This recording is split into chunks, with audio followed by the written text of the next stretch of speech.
दोस्तों नमस्कार, मैं आपका साथी सुनील गोस्वामी एडवोकेट एक बार फिर से आपका स्वागत करता हूं। आज फिर एक नया विषय और एक नया सवाल और उसका जवाब तलाशने की कोशिश करते हैं। आजकल हम देखते हैं कि बहुत सारे लोग जो है कोर्ट कचहरियों के चक्कर काट रहे हैं बेचारे। और अभी रिसेंटली एक रिपोर्ट बताती है कि भारत में लगभग 4 करोड़ से ज़्यादा केसेस पेंडिंग चल रहे हैं। तो कहीं न कहीं आज का समाज, आज की टेक्नोलॉजी या कुछ कानून इस तरह से हैं, बहुत सारे कानून हैं, तो पता ही नहीं चलता कि कब कौन-सा पैर जो है, कब हम कोई बाहर है और कब कोई अंदर हो जाता है। तो अचानक से बहुत सारी गड़बड़ हो जाती हैं। क्या करें इस सूरत में कि इस तरह की सिचुएशन अगर आपके साथ में आ जाए कि भी कोई झूठी एफआईआर, शिकायत या कुछ ऐसा हो जाए, तो सालों तक जो है ना कई बार परेशानियाँ हो जाती है। सबसे पहली चीज़ तो मैं आपको सलाह देना चाहूँगा, ये मेरे लिए नहीं है, कि आपके पास जो है ना कोई एक अच्छा अच्छा वकील साथी होना चाहिए। साथी हो या उसका नंबर हो आपके पास में, नंबर, मोबाइल नंबर। ऐसा मतलब ये बहुत आम सी बात है कि आप कोई ना कोई आपके अड़ोस पड़ोस में हो सकता है, कोई जान पहचान में हो सकता है, आपके दोस्त का कोई दोस्त हो सकता है। एक अच्छे वकील का नंबर और एक अच्छे डॉक्टर का नंबर, मतलब कोई आपकी जान पहचान में होना आज के समय में बहुत जरूरी है। क्योंकि पता नहीं कब कौन सी बीमारी लग जाए और पता नहीं कब कौन सा पंगा खड़ा हो जाए जिंदगी के अंदर। क्योंकि बहुत सारी चीजें होती रहती है, दुनिया बड़ी फास्ट चलती है। तो किस लिए मैं आपसे ये कह रहा हूँ, इसलिए नहीं कि वकीलों की वकालत चलानी है, फीस मांगेंगे, ऐसा कुछ नहीं है। सिंपली देखिए, कहते हैं कि जब आप बीमार पड़ते हैं तो डॉक्टर की सलाह से दवाई लेनी चाहिए। इसी तरह से कोई भी लीगल कॉम्प्लिकेशन अगर खड़ी होती है, आपको लगता है कि ये लॉ, लीगल या कुछ ऐसा स्टैच्यूट से जुड़ी हुई कोई चीज है, जैसे कि कोई नोटिस है, कोई नोटिस आ गया, कहीं किसी पुलिस ने आपको बुला लिया, पुलिस ने सम्मन भेज दिया, कोर्ट से कोई लेटर आ गया, किसी कंपनी से कोई ऐसी चीज आ गई जो आपको डाउटफुल लग रही है। मतलब ऐसी सोइयों बहुत सी चीजें होती हैं कि कभी न कभी कुछ न कुछ हो ही जाता है। किसी कंपनी से कोई नोटिस आ जाता है, कोई और ऐसा पचड़ा हो जाता है, और वो ये हो रहा है आजकल, बहुत लोगों के साथ में हो रहा है। तो उस सूरत में ध्यान रखिए कि आपको अपना दिमाग नहीं लड़ाना है। आप भले ही बहुत जानकार हैं, मैं मानता हूं, मैं आपकी कदर करता हूं, नो प्रॉब्लम। लेकिन आपको कोई भी एक्शन जब लीगल फील्ड के अंदर लेना है तो एक्सपर्ट की सलाह लीजिए। एक्सपर्ट की सलाह लीजिए।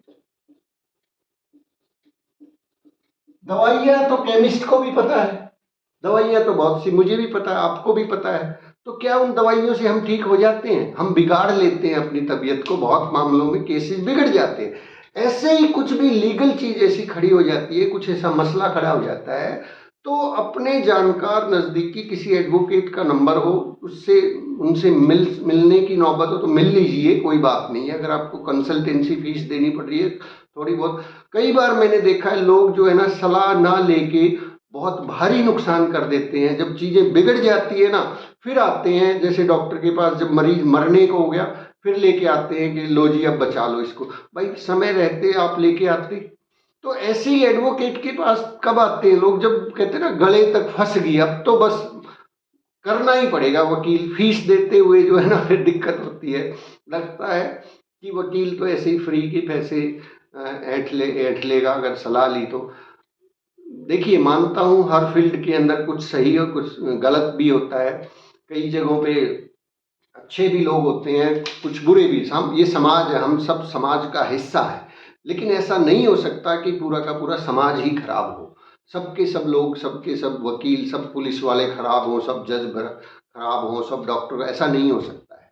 तो आप कॉन्शियस माइंड रखिए, आप दिमाग रखते हैं, विवेक का इस्तेमाल कीजिए, थोड़ा पहचानना सीखिए क्या सही है क्या गलत है। और उसके बाद कुछ भी सिचुएशन खड़ी होती है, एक्सपर्ट की राय लेके और फिर उनकी राय के ऊपर अमल कीजिए। उसकी राय का मतलब उस ओपिनियन का के ऊपर अमल कीजिए। जैसे कि कोई एफआईआर मान लीजिए कोई मुकदमा दर्ज हो गया, कोई कंप्लेंट आपके खिलाफ आ गई जो आपको लगता है झूठी है, आपने कुछ नहीं किया, तो जो छोटी छोटी दो चार बातें मैं भी आपको बता देता हूँ कि आप कुछ भी जो है ना ऐसे लिखित में ना दें, कुछ भी इस तरह से भी आपसे कोई कुछ लिखवा के ले गया। कई बार मैंने देखा है पार्टी जो है ना आपस में बिना वकील की सलाह से ही कोई कॉम्प्रोमाइज कर लेती है, और जब वो कॉम्प्रोमाइज कोई एडवोकेट पढ़ता है तो बताता है ये तो इनवैलिड है, इसकी कोई वैल्यू ही नहीं है। लोग पंचायतों के अंदर बैठ के तलाक ले लेते हैं और जिसकी कोई वैल्यू नहीं होती है। तो कई बार ऐसा भी देखा गया है, तलाक हो गया लड़के लड़की का और उसके ऊपर लड़के और लड़की के साइन ही नहीं है, पंचायत के अंदर भी जो कॉम्प्रोमाइज हुआ था वो साइन किसी और लोगों के, और लोगों को लगता है फिर कोई पार्टी खड़ी हो जाती है मुकदमेबाजियों के अंदर, फिर उलझते चले जाते हैं कि साहब हमने तो सुलटा दिया था मामला, पैसे दे दिए थे, ये कर दिया था। अरे भाई कहाँ सुलटा दिया था, जो असली पक्षकार है उसके साइन ही नहीं थे। तो ऐसे बहुत सी छोटी छोटी गलतियां हम लोग कर देते हैं, आम आदमी कर देता है, जो अगर एक वकील की नज़र से आप चेक कर लें, सलाह ले लें, उनको दिखा दें, पढ़ा दें, तो वो आपको सही कानूनी राय देगा, जिससे आपको फ्यूचर में नुकसान होने से, बहुत बड़ा नुकसान होने से बच जाएगा। वो कहते हैं ना कि उंगली काटने की नौबत थी लेकिन उंगली समय पे नहीं काटी गई, फिर हाथ काटने की नौबत आ गई। तो समय रहते जो है ना आपको थोड़ा बहुत खर्चा करना पड़ता है, तो उसमें डरिए मत। इसके बाद मतलब कुछ हो जाता है तो सम टाइम झूठी दरखास्तें आ जाती, क्या करें आप सीनियर अधिकारियों को, लोग क्या करते हैं मिलेंगे, अफसरों से मिलेंगे, लेकिन क्या गड़बड़ क्या कर देते हैं, एप्लीकेशन नहीं देंगे, कोई रिकॉर्ड नहीं बनाएंगे। फिर जब मान लीजिए एसपी डीएसपी और ऊपर तक हायर अथॉरिटी से मिलते रहते हैं, इधर उधर से सिफारिशें लगाते रहते हैं, लेकिन रिटर्न कुछ नहीं बनाते, और रिटर्न भी अगर कई बार दे देते तो कुछ न कुछ ऐसा लिखा जाता है जो वापस जो है ना वो गले की फांस बन जाता है, मतलब खुद ही कुछ न कुछ गलतियां कर बैठते हैं। तो कोई एप्लीकेशन अगर आप दे रहे हैं मतलब फेयर इंक्वायरी के लिए डीएसपी को, एसपी साहब को, तो पहली चीज तो किसी कानूनी विशेषज्ञ की सलाह लेके उसको दें, और जब दे तो उसका कोई डायरी नंबर लें। डायरी नंबर नहीं दे रहे पुलिस वाले तो आप बाई पोस्ट उसको जो रजिस्टर्ड मेल से भेज सकते हैं, ताकि एक जब आपको ऐसी पोजीशन आए कि आपको आगे चल के ऐसा कोई मामला खड़ा हो गया, हाईकोर्ट एंटीसिपेटरी बेल लगानी है या फिर बाद में चल के क्वेश्चनिंग पिटीशंस आपको लगानी है, तो आप जब क्वेश्चनिंग में जाएंगे हाईकोर्ट में तो हाईकोर्ट पूछेगा क्या आप पुलिस के पास गए थे कि जो बात आज आप मुझे बता रहे हो कि मैं निर्दोष हूँ, इन वजहों से निर्दोष हूँ, क्या ये बातें आपने सीनियर ऑफिसर्स को बताई थी, क्या आपने रिटर्न में दिया था? तो वो वहाँ पे अगर नहीं होता तो बड़ी कॉम्प्लिकेशंस पैदा हो जाती है। तो साथियों बहुत सारी चीज़ें हैं, आपसे बातचीत करने का बहुत मन करता है।